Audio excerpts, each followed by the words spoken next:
namba 2. Lakini namba 3, kama tunavyofahamu, tuko kwenye mwaka wa nini?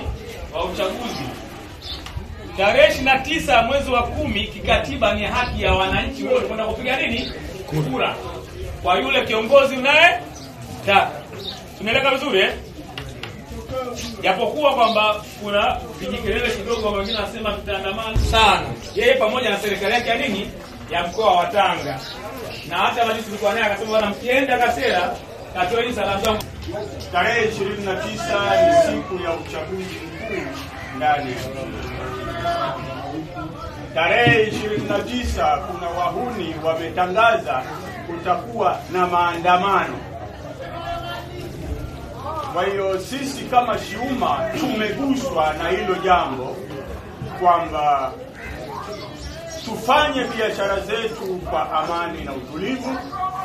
Nenda baharini, hiyo ruhusa hakuna atakayekuzuia, wala serikali haijakataza sekta binafsi zisifanye shughuli zao. Serikali imetangaza watumishi wa umma hakuna kazi, watu wapige kura waende majumbani mwao. Kwa hiyo na sisi ili tuishi mpaka tufanye shughuli zetu. Kama shughuli zenu hapa ni kwenda baharini, nendeni baharini. Kama utakuja kutoka baharini saa 8, uhakikishe unaenda kupiga kura. Kama utaondoka mchana asubuhi, piga kura, nenda baharini. Ndugu zangu,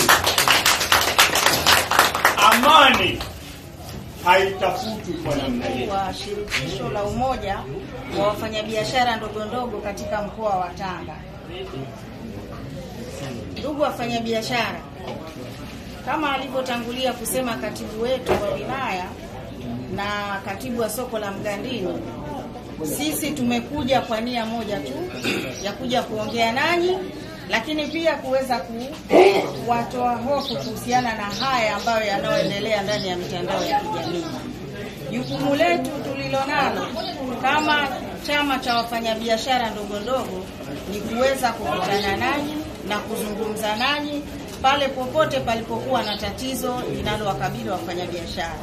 Tulikuja tukaonana na uongozi wa mkoa, wakatupa matatizo yenu, tukayachukua na tunayafanyia kazi na tutaendelea kuja tena. Lakini pia tukaona nasi tuungane na serikali katika kuisemea kuhusiana na wafanyabiashara ndogo ndogo. Tunajua tunazo kero nyingi, lakini serikali nayo imepokea na nyingine imeanza kuzifanyia kazi, na nyingine pia bado tutaendelea kuzipeleka na zitafanywa kazi.